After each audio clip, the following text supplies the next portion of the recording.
So, Mark, pop quiz. If I told you there's a guy who wrote The Ultimate Guide to Being a Ruthless Dictator, advocated lying to your friends, and basically said murder is cool if it helps you stay in power, what would you call him? A sociopath? A Bond villain? Someone I definitely don't want at my kid's birthday party? Right? But what if I told you this guy was actually trying to save democracy, protect his city from tyrants, and was basically the most patriotic civil servant you could imagine? Then I'd say you're describing two completely different people. Nope. Same guy.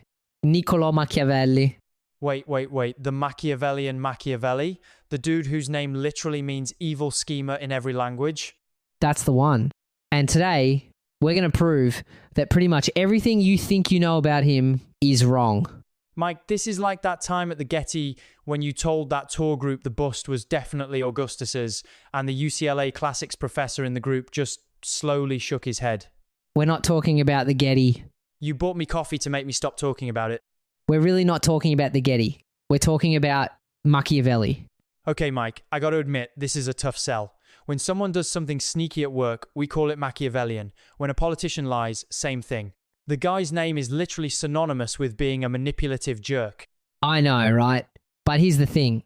That reputation, it's one of history's greatest PR disasters, and it started almost immediately after he died. How immediately are we talking? Well, The Prince, his most famous work, was published in 1532, 5 years after he died. By 1559, the Catholic Church had put it on their index of forbidden books. Wow, they really didn't mess around. And it gets better. In Elizabethan England, Machiavel became a stock villain character in plays. Like, there would literally be a character called Machiavel who would show up, twirl his mustache, and announce his evil plans. Behold, I am evil, and here is my evil plan.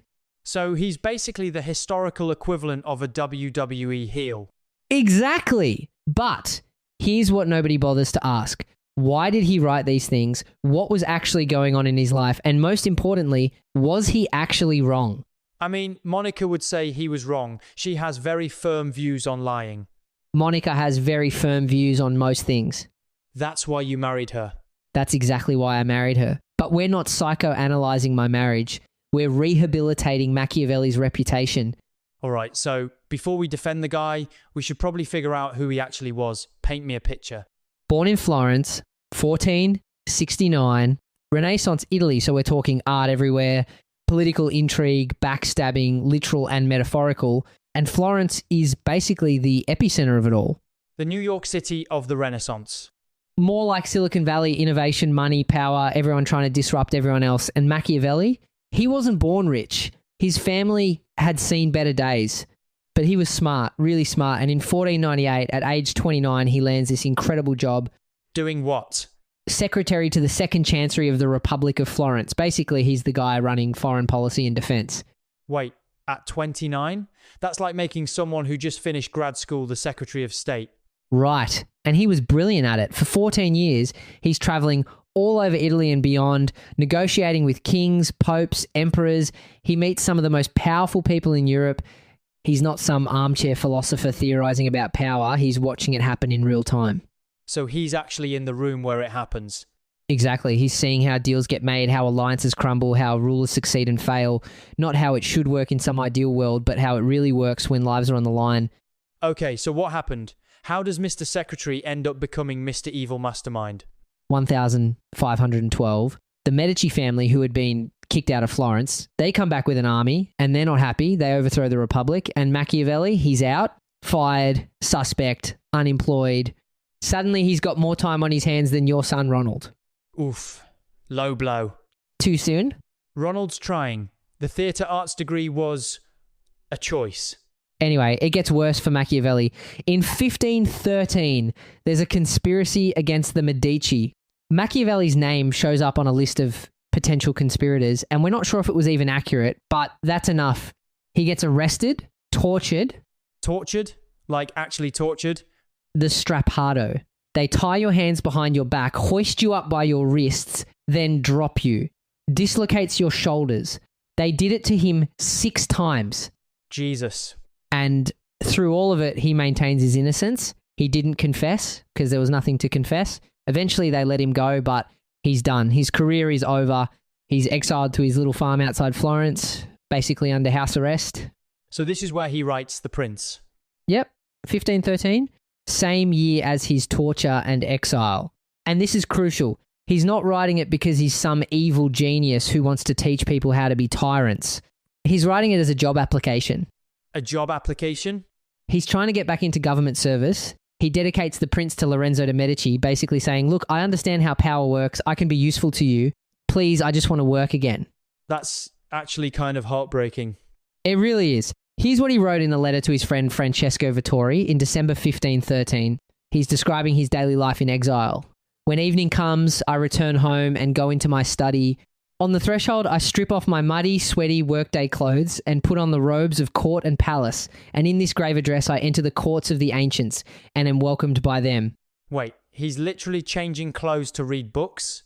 Yes, he's so desperate to maintain his dignity, to feel like he's still part of the world of politics and ideas, that he puts on fancy clothes just to sit alone and read Livy and Tacitus. And then he says, I am not ashamed to talk to them and ask them the reasons for their actions, and they, out of their human kindness, answer me. That's actually devastating. Right? This is a guy who went from negotiating with kings to talking to dead Romans in his study while wearing his good clothes because it's the only way he can feel like himself. And he's doing this every night, desperately trying to process what went wrong, trying to understand why good people lost and bad people won. So the prince comes out of that. Exactly. It's not evil genius stuff. It's the work of a broken, exiled patriot trying to make sense of why his republic fell. And here's the kicker. While he was writing The Prince, this dark practical handbook for rulers, he was also writing something else. What? Discourses on Livy. It's this long, passionate defense of republican government, democracy, civic virtue, citizen participation, the whole thing. It's literally the opposite of The Prince. Wait, so he's writing how to be a tyrant and why democracy is great at the same time? Yes. In the morning, he's writing about how princes should be ruthless and calculating, and in the afternoon, he's writing about how republics are superior to monarchies and citizens should govern themselves. That seems contradictory. Or maybe it makes perfect sense. Maybe he's saying, here's the world I want, a republic with virtuous citizens, but here's the world we actually live in where sometimes you need a strong man to get through a crisis. It's not contradiction, it's context. So before we go further, did the job application work? Nope. The Medici basically ignored him. He spent the rest of his life, another 14 years, mostly in exile, writing, hoping for another chance that never really came. He dies in 1527, relatively poor, relatively forgotten, the great schemer who everyone thinks was pulling all the strings. He spent half his life unemployed and begging for his old job back. Well, that's just tragic. It really is. But his ideas, those outlived him, for better and worse. So let's talk about what he actually said in The Prince, because I bet it's not what you think. Okay, I'll bite. What does the prince actually say? Because I'm pretty sure it's all about stabbing people in the back and ruling through fear. Well, there is some of that, but context matters. Let's start with the most famous quote. It is better to be feared than loved. Right, classic evil dictator stuff. Okay, but here's the full quote. Upon this, a question arises, whether it be better to be loved than feared or feared than loved. It may be answered that one should wish to be both, but because it is difficult to unite them in one person, it is much safer to be feared than loved when, of the two, either must be dispensed with. But it is necessary to know how to avoid the reputation of cruelty. That's actually different. Right? He's not saying go be a monster.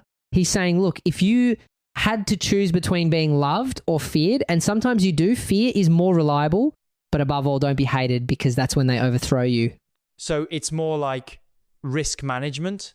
Exactly. Remember, Machiavelli had spent 14 years watching rulers succeed and fail. He'd seen nice guys finish last because they couldn't make hard decisions.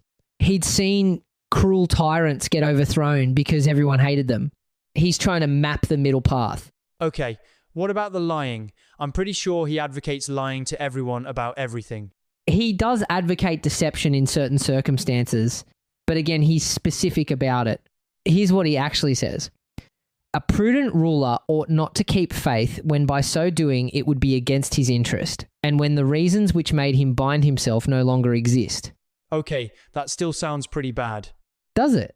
Think about it. He's saying that if circumstances change, if keeping a promise would destroy your state and harm your people, then you're not bound by that promise. That's basically every peace treaty that's ever been renegotiated. That's Winston Churchill allying with Stalin against Hitler, even though he hated communism. Fair point. And here's the thing. He's not saying lie to your own people or betray your friends. He's talking about statecraft and war, where deception has always been part of the game. We call it military deception or intelligence operations today, and we give people medals for being good at it. But when Machiavelli says it out loud, he's the bad guy. That's actually a really good point. We do this stuff all the time. We just don't like admitting it, which I guess is the whole Machiavelli problem, right? He admitted it. Exactly, and that's really what made people uncomfortable. He said the quiet part loud. He described how politics actually works, not how we wish it worked. So what else is in there that people misunderstand? Well, there's the whole thing about cruelty. He's got this line that really upset people. A prince must not mind incurring the charge of cruelty for the purpose of keeping his subjects united and faithful. Yeah, that sounds pretty bad. But look at what he's actually arguing. He's saying that sometimes a leader has to make decisions that seem cruel in the short term, like executing a few conspirators, to prevent a civil war that would kill thousands. It's literally the trolley problem 400 years before anyone formalized the trolley problem. Wait, so do you let the train kill 5 people, or do you pull the lever and accept responsibility for killing 1? And Machiavelli is saying, pull the lever, save the 5, take the hit to your reputation. That's what leadership actually is. Okay, but there's got to be some really dark stuff in there, right? Like, what about that line about wiping out entire families of your enemies? Oh, you mean where he talks about how if you conquer a city, you should either treat them really well or completely destroy them with no middle ground? Yeah, that one. Okay, that one is pretty dark. Here's the actual quote. Men ought either to be well treated or crushed because they can avenge themselves of lighter injuries. Of more serious ones, they cannot. So he's saying if you're going to make an enemy, make sure they can't come back for revenge. Either win them over completely or eliminate the threat completely. No half measures. Which is still brutal. It is. And here's where we need to pump the brakes and remember context. He's writing in Renaissance Italy. This is a place where cities regularly get sacked, entire populations get enslaved or massacred, ruling families get wiped out. This isn't theory. This is stuff he's personally witnessed. So he's describing the reality of his time, not advocating for it as an ideal. Well, he's doing both, kind of. He's saying this is how the game is played in the world as it actually exists, and if you want your city to survive, here's how you need to play it. He's not happy about it. Nowhere in The Prince does he say this is the ideal world or that cruelty is good in itself. So he's like a political realist. Exactly. That's the perfect word. He's the father of political realism, the school of thought that says you have to deal with the world as it is, not as you wish it were. And that's uncomfortable because it means admitting that nice guys often do finish last in politics. Okay, but Mike, I got to push back here. Because, right, I get that he's being realistic about how power works, but doesn't this just become an excuse? Like, every dictator in history has said they had to be cruel for the greater good. That's actually a really good question. Stalin said he was being realistic. Mao said he was being realistic. At what point does realism just become permission to be a monster? Hold that thought. We're going to come back to that. Because you're right, and it's one of the core problems with Machiavelli. But first, we need to understand the world he was living in, because that context is crucial. Okay, you keep mentioning Renaissance Italy like it's some kind of hellscape. Paint me that picture. What was actually going on? Oh, man, it was chaos. Beautiful, artistic, culturally rich chaos, but chaos nonetheless. Imagine if New York, Los Angeles, Chicago, Houston, and Miami were all independent city-states, constantly at war with each other, and also Spain, France, and Russia kept invading, trying to grab territory. That sounds exhausting. It was. And Machiavelli lived through some of the worst of it. In his lifetime, he saw France invade Italy 4 times, Spain 3 times. The Holy Roman Empire kept meddling. The Pope had his own armies and was fighting wars. Wait, the Pope had armies? Oh, yeah. The Papal States were a major military power. Pope Julius II, who was Pope while Machiavelli was writing, literally led troops into battle in full armor. They called him the Warrior Pope. There's a famous story about him besieging a city, and when his advisors said they should wait for reinforcements, he said no and personally led the assault on the walls. The Pope, in armour, storming city walls. Yep. And before him was Pope Alexander VI, Rodrigo Borgia, who had at least 7 illegitimate children and basically ran the papacy like a crime family. He made his son Cesare a cardinal at age 18. Then Cesare gave up the cardinalate to become a military commander and tried to conquer central Italy for himself. Okay, so when Machiavelli is writing about ruthless political scheming, he's literally watching the Pope do it. Exactly. And Cesare Borgia, Alexander's son, this guy is like the poster child for everything Machiavelli talks about in The Prince. In fact, Machiavelli knew him personally and was kind of impressed, horrified, both. How so? Okay, so Cesare is trying to carve out his own kingdom in central Italy.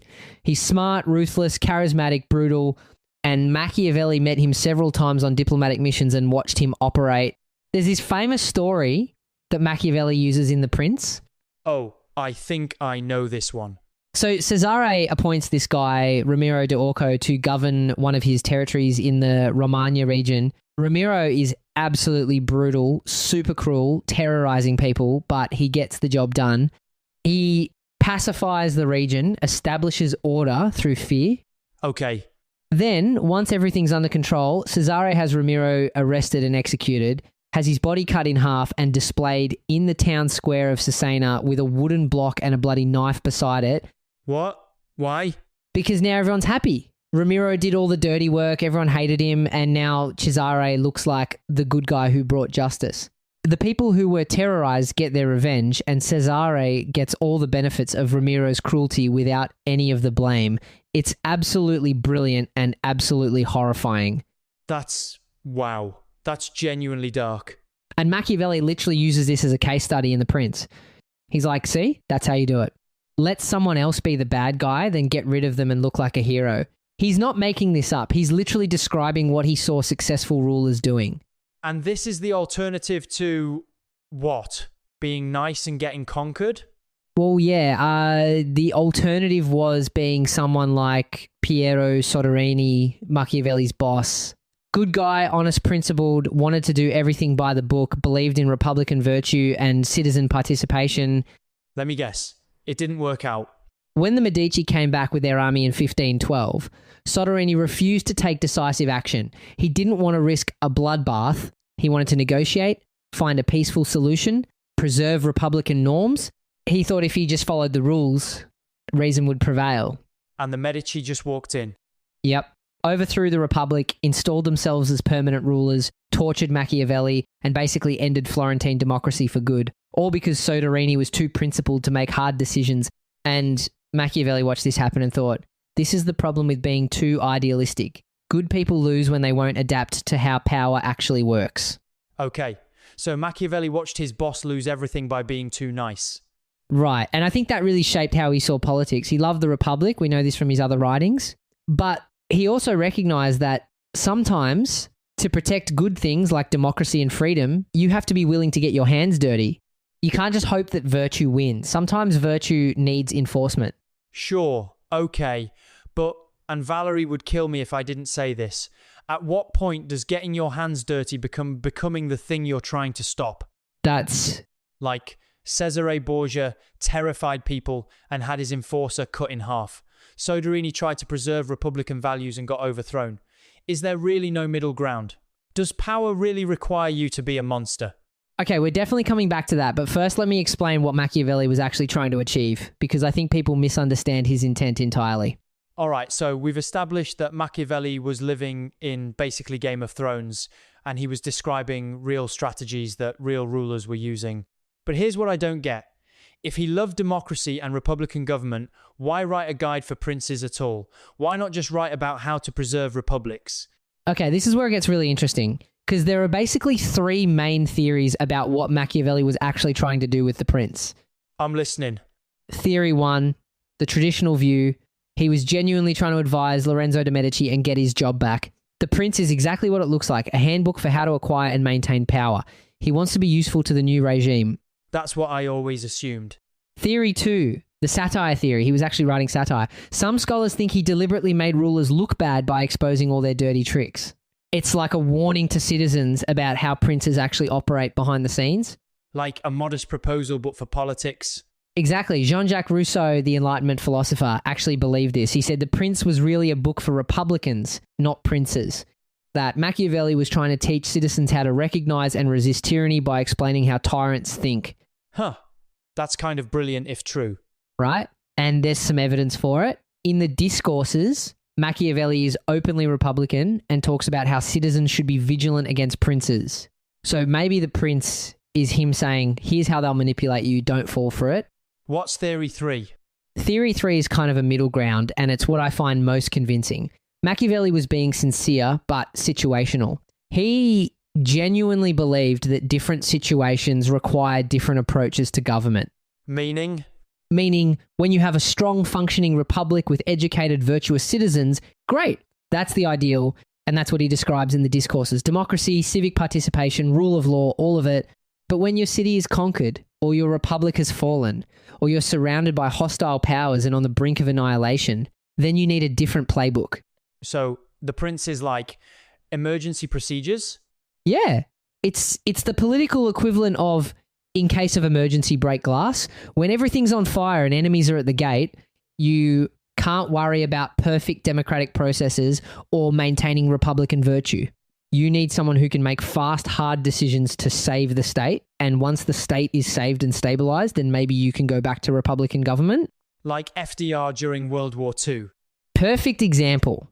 FDR did things during the war that would be completely unacceptable in peacetime. Internment camps, massive economic controls, huge expansion of executive power, basically ignoring Congress for years. But the country was facing an existential threat. And after the war, most of those powers were rolled back. Exactly. That's the theory. The prince is for crisis mode. The discourses are for normal times. But, and here's the crucial question that you keep asking, how do you make sure the emergency powers actually end? How do you know when someone's really saving the republic versus just using necessity as an excuse to become a tyrant? Yeah, that's exactly my question. And honestly, Machiavelli doesn't have a great answer to that, which is one of his biggest blind spots. Okay, but before we get to the blind spots, I want to understand something else. You keep saying he said the quiet part loud. What exactly was so shocking about what he wrote? Okay, so this is fascinating. What made the prince so controversial wasn't that rulers didn't already do the things he described. They absolutely did. What made it shocking was that he separated politics from religion and morality in a way nobody had done before. Explain that more. So in your personal life, Machiavelli says you should absolutely be honest, kind, generous, all that good stuff. Christian virtue is good for individuals, but if you're responsible for protecting thousands of people and being perfectly virtuous means your city gets conquered and everyone dies, then you have a different responsibility. Political ethics are different from personal ethics. That's actually a really modern way of thinking about it. Right? And this is 1513. Nobody's separating these things yet. Everybody else is still writing these idealistic treatises about how princes should be like philosopher kings, perfectly virtuous and wise, guided by God and scripture. And Machiavelli's like, yeah, that's nice, but here in the real world. Exactly. He literally says, and I'm translating from Italian here, many have imagined republics and principalities which have never been seen or known to exist in reality. But how one lives is so far distant from how one ought to live that he who neglects what is done for what ought to be done sooner affects his ruin than his preservation. Damn, that's pretty clear. Right? He's saying stop living in fantasy land. Stop writing these books about ideal princes who don't exist. Deal with reality. Tell rulers how to actually survive, not how angels would govern. So that's why the church hated him. That's exactly why the church hated him. Because the church's whole power structure was based on the idea that political authority comes from God, that rulers should follow Christian morality, that faith should guide governance. Machiavelli basically said, nah, politics is its own thing with its own rules. A prince should appear religious, but shouldn't let religious morality interfere with necessity. Oh, they must have loved that. They did not. In fact, here's what he says in The Prince. He says, a prince should seem to be all mercy, faith, integrity, humanity, and religion. And nothing is more necessary than to seem to have this last quality. Wait, seem to have religion? Yep. He's not even subtle about it. He's saying, act religious because people like that, but don't actually let religious principles stop you from doing what's necessary. Which is, I mean, you can see why this upset people. That's basically saying religion is a tool for manipulation.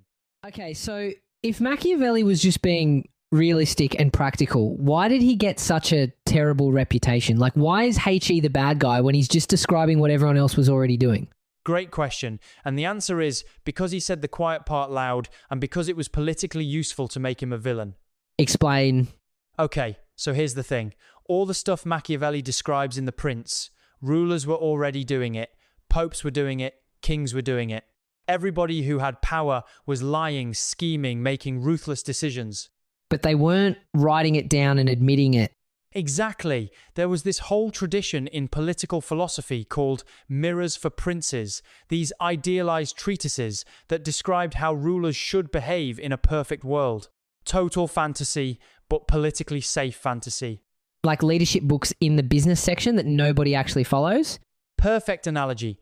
Everybody buys them, everybody nods along, and then everybody goes and does whatever actually works. But Machiavelli was the first guy to actually write down what actually works. He exposed the gap between the official story and reality. And people freaked out. Oh yeah, but not for the reasons you might think. It's not like rulers were upset because he revealed their secrets. They already knew this stuff. The problem was that he revealed it to everyone else. He broke the magician's code. Oh, so it's not that he was teaching princes to be bad. He was teaching citizens to recognize when princes were being bad. Possibly. Which brings us back to that Rousseau theory. Maybe the prince really was a warning disguised as advice. But either way, the result was the same. He made powerful people uncomfortable by describing their actual methods. And the Catholic Church came down on him hard. Oh, absolutely. Put him on the index of forbidden books in 1559, banned Catholics from reading him.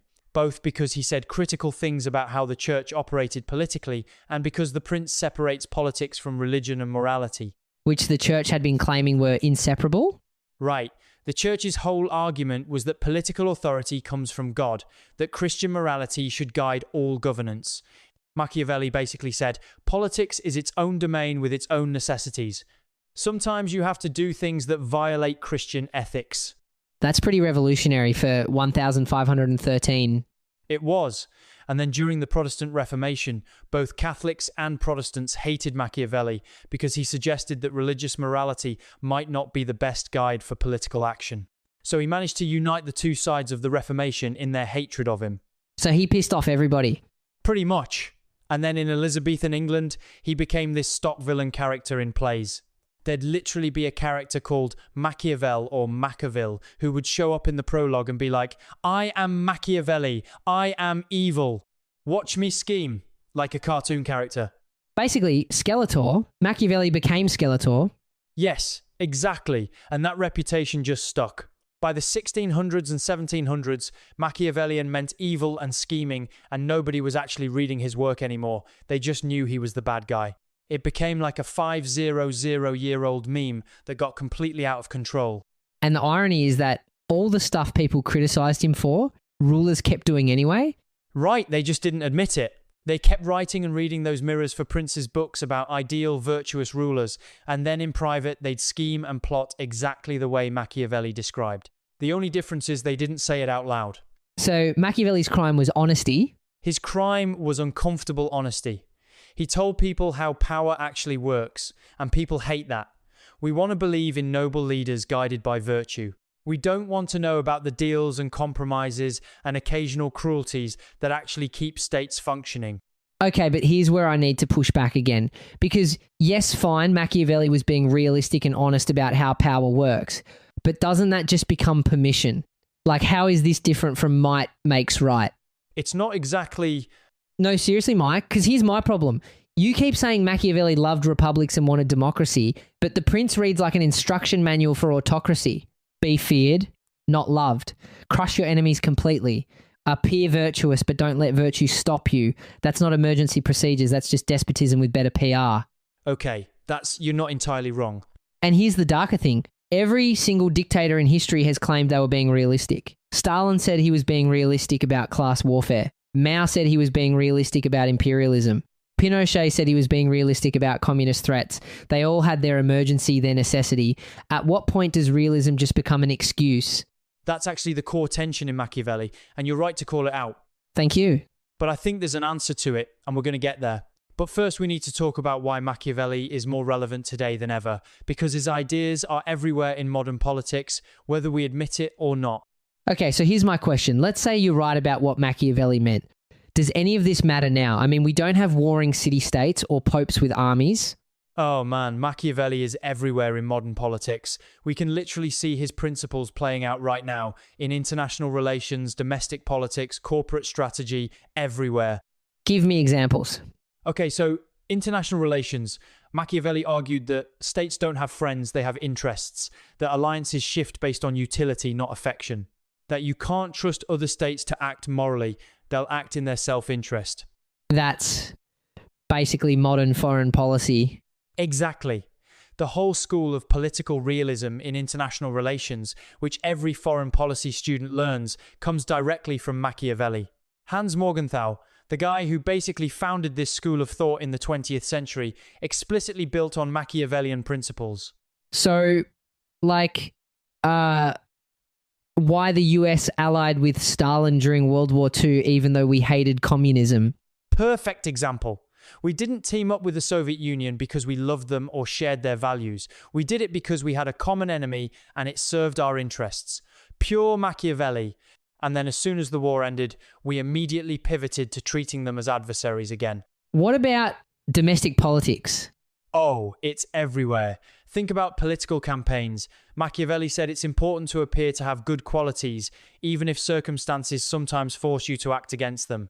So, every politician ever? Yeah, but seriously, politicians constantly have to balance appearing moral and principled while also doing pragmatic, sometimes ruthless things to win elections and pass legislation. LBJ is the perfect example. Oh, LBJ is like Machiavelli's dream student. Right? He could be incredibly ruthless, intimidating people, cutting deals, twisting arms, occasionally threatening or ruining people who got in his way. But he used that ruthlessness to pass the Civil Rights Act, create Medicare, expand voting rights. He got his hands dirty to achieve good ends. So the ends justified the means?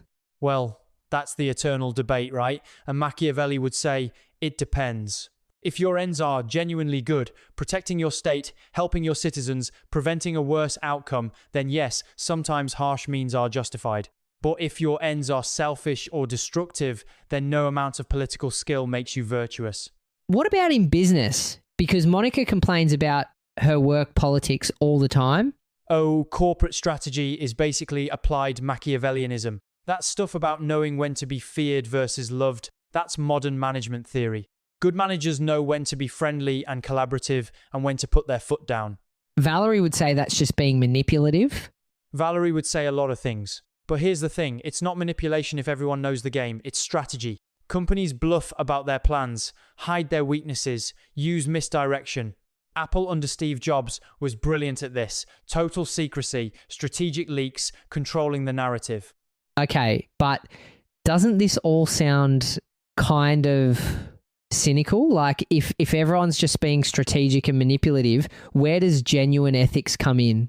Where's the line between smart politics and just being a sociopath?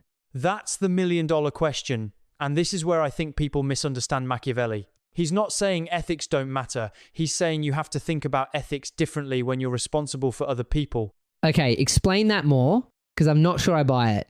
All right, so imagine you're a CEO and you know your company is going to have to lay people off in 6 months if things don't turn around. Do you tell everyone now, be completely transparent and watch morale collapse, productivity drop, your best people leave, and the stock crash, which might kill the whole company? Or do you keep it quiet, try desperately to fix things, and only lay people off if you absolutely have to?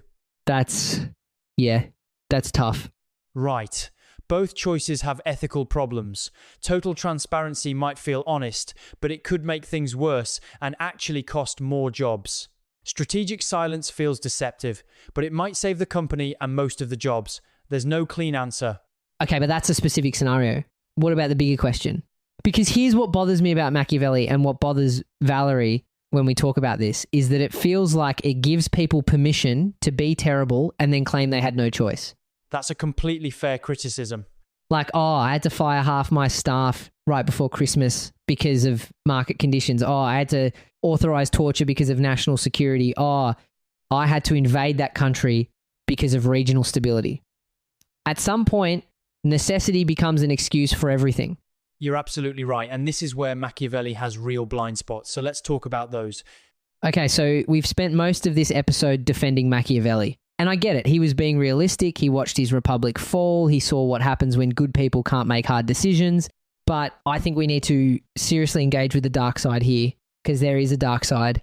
Go ahead. I'm listening. So here's my core problem. Machiavelli says, in the actions of all men, and especially of princes, where there is no court of appeal, one judges by the result. Basically, the ends justify the means if you win, right? That's a fair reading of that passage, yes. Okay, so my question is, who decides what counts as a justified end? Because Stalin thought he was building a workers' paradise. Mao thought he was creating a new society. Pol Pot thought he was purifying Cambodia. They all thought their ends were good. But the results were catastrophic. Right, but by Machiavelli's logic, they just didn't execute well enough. They lost in the end. Stalin's Soviet Union collapsed. Mao's Cultural Revolution was a disaster. So they failed the Machiavellian test, not because they were morally wrong, but because they didn't succeed. Okay, I see what you're saying, but I think... No, let me finish. Because here's the deeper problem. Machiavelli doesn't give us any way to judge whether an end is actually good. He just says, if you want to achieve X, here's how to do it. But what if X is terrible? What if you're really good at Machiavellian politics, but you're using it to build an authoritarian state? That's actually a really important point. And there's another thing. You keep saying the prince is for emergencies, for crisis mode, and then you return to republican virtue. But name me one ruler in history who took emergency powers and then voluntarily gave them up. Well, George Washington. After a war, he won. Sure. But how many Washingtons are there versus how many Caesars, how many Napoleons? How many guys who say, just give me power temporarily and then never leave? Okay. So what you're saying is that Machiavelli doesn't have a good answer for how to prevent the emergency from becoming permanent. Exactly. And worse, he kind of doesn't care. As long as the state survives and is stable, he seems fine with it being run by a prince. Yes, he prefers republics in the discourses, but in the prince, he's giving autocrats the playbook and just hoping they'll be benevolent autocrats. So you're saying his realism is dangerous because it can be weaponized by bad actors? Yes. And every authoritarian regime in history has used some version of Machiavellian logic. We have to be harsh for national security. We have to suppress dissent for stability. We have to do terrible things because our enemies are terrible. It's always an emergency, and it's always necessary, and it never ends. Pause. Okay, you're not wrong. That's a real problem with Machiavelli. But I think he does have some guardrails, even if they're not perfect. What guardrails? Well, first, he says you must not be hated. If your people hate you, you've failed as a ruler, no matter how much power you have. That's actually a meaningful check, because it means you can't just terrorize people forever. But what if you control the military and the police? What if you can crush dissent before it becomes dangerous? Modern authoritarian regimes are pretty good at staying in power even when people hate them. Fair. But second, and this is key, Machiavelli's whole project in the discourses is about building republics where citizens are educated, armed, and capable of resisting tyranny. He wants a citizenry that can fight back. But that's not in The Prince. And The Prince is what everyone knows and quotes. True. Which brings us to a really important question. Which Machiavelli should we believe? The one who wrote The Prince or the one who wrote the discourses? Because they seem to be saying opposite things. Maybe they're not opposite. Maybe they're both true, which is what makes this scary. Maybe Machiavelli really did figure out how power works, both how to seize it and how to keep it, and that knowledge can be used for good or evil, depending on who's using it. So he's like, he invented nuclear physics, and now we have to decide whether to build reactors or bombs. Exactly. He discovered the mechanics of power. But mechanics are morally neutral. They work the same whether you're a Lincoln or a Hitler. That's actually a pretty profound way to put it. And here's the thing that really gets me. You said earlier that Machiavelli separates political ethics from personal ethics. But I think that's dangerous because it lets people compartmentalize. I'm a good person at home, but at work, I have to be ruthless. I love my family, but in politics, I have to crush my opponents. It's permission to be two different people. But isn't that just reality? Don't we all code switch? I'm different with Monica than I am in a work meeting, than I am recording this podcast. Sure, but there's a difference between adjusting your tone and abandoning your principles. Valerie works in healthcare. She has to make hard decisions about limited resources and triage, but she doesn't become a different person. She doesn't abandon compassion because circumstances are tough. That's fair. So what's your verdict on Machiavelli?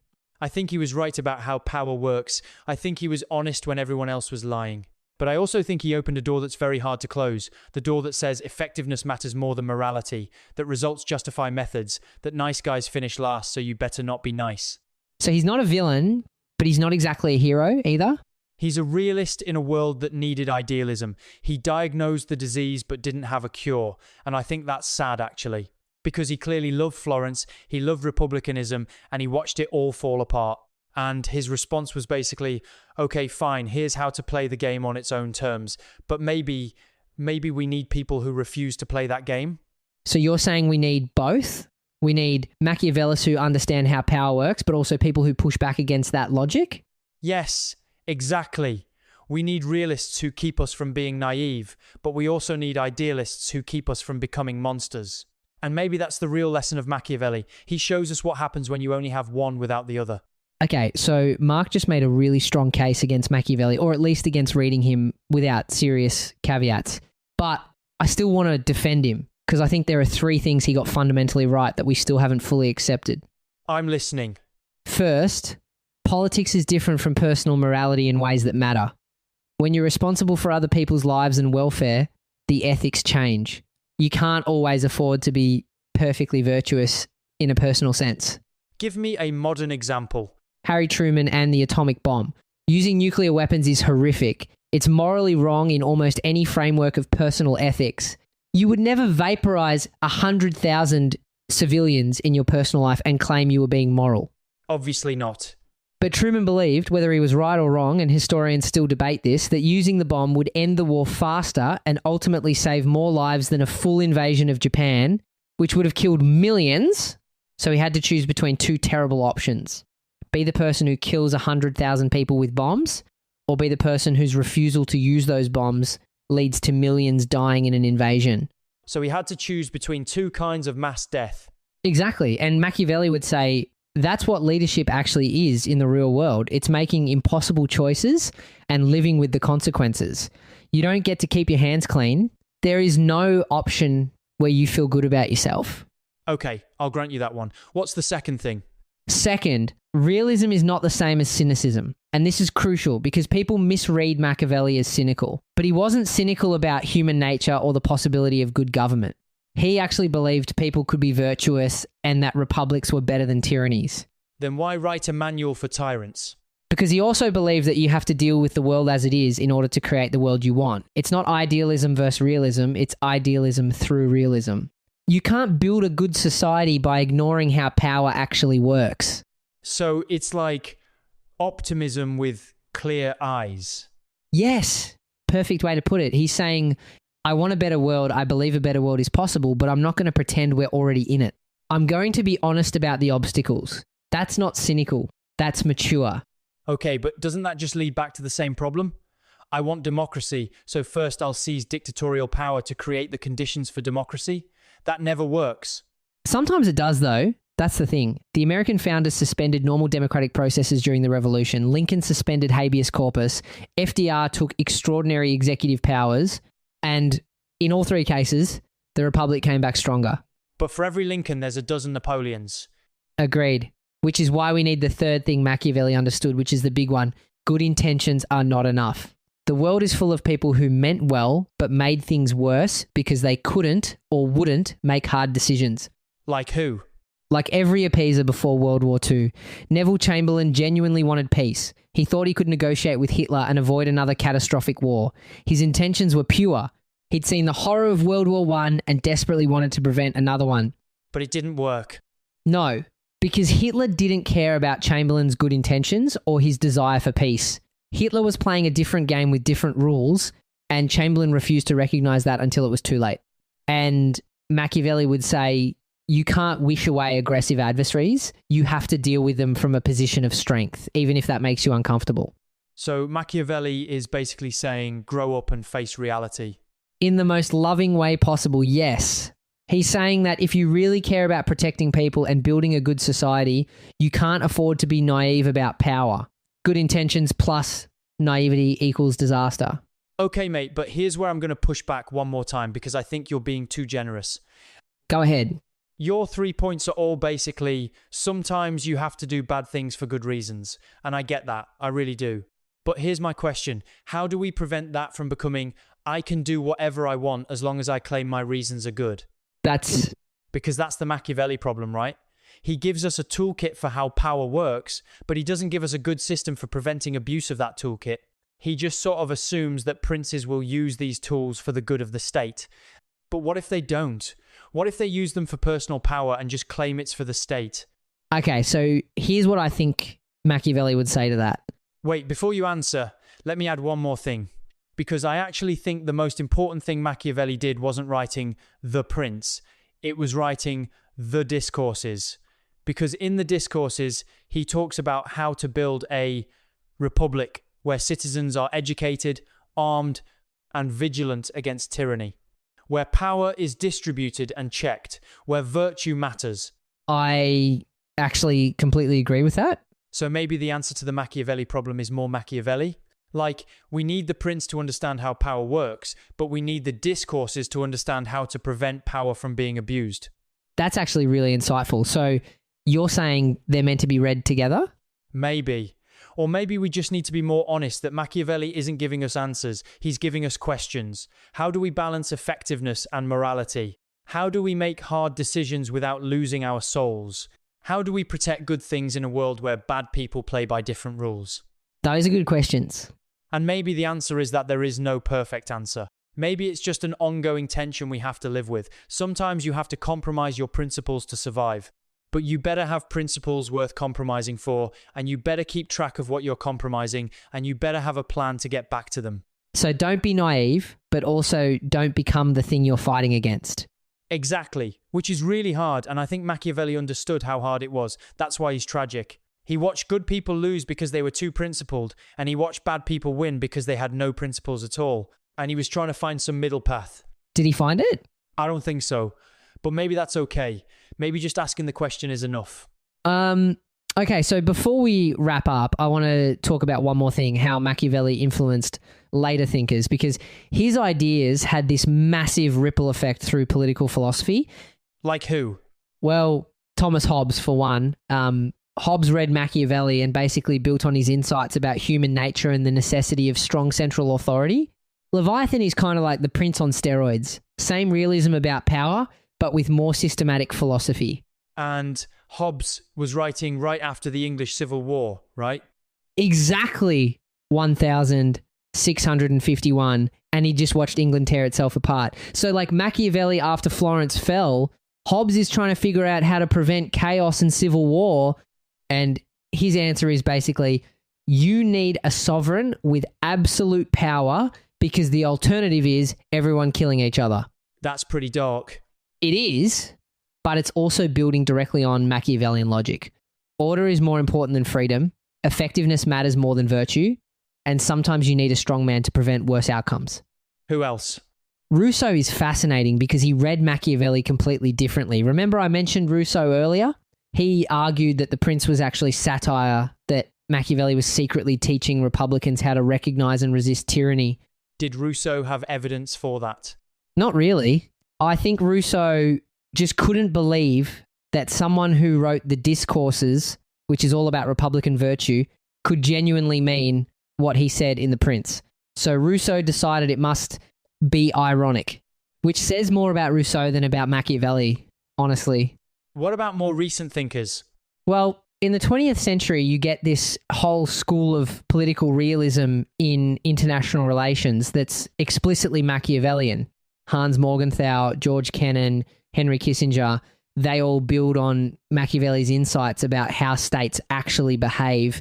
Kissinger was definitely Machiavellian. Oh, absolutely. And Kissinger knew it and embraced it. He genuinely believed that in foreign policy, you have to think about interests and power rather than morality. That states don't have friends, they have interests. That's pure Machiavelli. And a lot of people hated Kissinger for exactly that reason. Right. Because it led to things like supporting authoritarian regimes because they were anti-communist, or bombing Cambodia, or all these decisions that were rational from a realist perspective but morally horrifying. So again, we're back to the same problem. Machiavellian thinking can lead to terrible outcomes even when applied by smart people with arguably good intentions. That's true. But here's the counter-argument. The people who didn't think like Machiavelli, who tried to apply idealistic principles without understanding power, they often produced worse outcomes. Like who? Like Woodrow Wilson. Wilson went to the Paris Peace Conference after World War I with all these high-minded principles about self-determination and democracy and making the world safe for freedom. Noble goals. But he didn't understand European power politics. He ignored Machiavellian realities, and the result was the Treaty of Versailles, which basically guaranteed World War II. Okay, that's a good point. So maybe we need both idealistic goals but realistic methods? Maybe. Or maybe we just need to be honest that politics is genuinely tragic in the Greek sense. Sometimes all your options are bad, and you have to choose the least bad one and live with it. That's pretty bleak. It is. But maybe it's also honest. And maybe Machiavelli's real gift was that honesty, even if it makes us uncomfortable. Okay, so bottom line time, was Machiavelli right? I think he was right about some fundamental things that we still don't want to admit. Power matters. Good intentions aren't enough. Sometimes you have to make choices where all the options are bad. The world doesn't reward pure virtue, and pretending otherwise gets people killed. And he's not a villain? No, he's not a villain. He's a patriot who watched his city fall because good people couldn't make hard decisions. He's a realist who described the world as it actually is, not as we wish it were. And he's a political theorist who understood something crucial, that if you want to protect good things like democracy and freedom, you have to understand how power works, even if that understanding is uncomfortable. But he's also not a hero, right? Because his ideas can be weaponized. They have been weaponized. Agreed. He's not a hero. He's more like a diagnostician. He diagnosed how power actually functions, but he didn't solve the problem of how to use that knowledge without becoming corrupt. So he's tragic. Yeah, he's genuinely tragic because you can tell from his letters that he cared deeply about Florence and republicanism, and he watched it all fall apart. And his response was, okay, fine, here's how the real game works. Here's how to survive. But I don't think he was happy about it. You know what really gets me? That line from his letter where he's putting on his nice clothes to read Dead Romans. Yeah, that really is heartbreaking. Because you can just picture him, this guy who used to negotiate with kings and popes, now stuck on a farm, broke, forgotten, dressing up just to maintain some dignity while he talks to ghosts. And out of that loneliness and bitterness and desperation, he writes two of the most important political works in Western history. Which then get him branded as evil for 500 years. Right. The guy who loved democracy gets remembered as the prophet of tyranny. That's pretty brutal. Although, maybe that's appropriate, because Machiavelli himself would probably say, doesn't matter what they think of you, matters whether your ideas survive, matters whether you were effective. That's actually perfect. He'd probably be fine with being hated as long as he was influential. Yeah, appearance versus reality, right? Seem virtuous, but do what works. Although I think secretly he'd be sad about it. Oh, definitely. Behind the Machiavellian mask, there was just a guy who wanted his job back. You know what's wild? Everything he said was controversial 500 years ago is still controversial now. Right? We still don't want to admit that politics requires compromise, that leaders sometimes have to deceive, that good people might have to do harsh things. But we keep learning the same lessons over and over. Exactly. And maybe if we actually listen to Machiavelli, not the cartoon villain version, but the actual guy, with all his complexity and contradictions, we'd be better at protecting the things we care about. We'd be realistic about threats without becoming paranoid. We'd be willing to compromise without surrendering our principles. So the guy who everyone thinks is evil was actually trying to help us be good, just in a realistic way. That's pretty ironic. Welcome to history, my friend. Nothing is ever what it seems. Although some things are exactly what they seem, like that Getty bus definitely wasn't Augustus. We're not. The professor was very clear. It was probably Tiberius. I hate you. No, you don't. No, I don't. That's it for today's episode of the Mike and Mark History Experience. If you enjoyed this episode, please subscribe, leave us a review, and tell your friends who think they hate history that we're actually pretty entertaining. And if you disagree with everything we said about Machiavelli, great. That means you were paying attention. Monica certainly will. Monica will have notes. She always has notes. Valerie just texts me interesting after every episode, which could mean anything from I loved it to we need to talk. That's terrifying. It really is. Join us next time when we'll tackle another historical figure who's been totally misunderstood. Thanks for listening.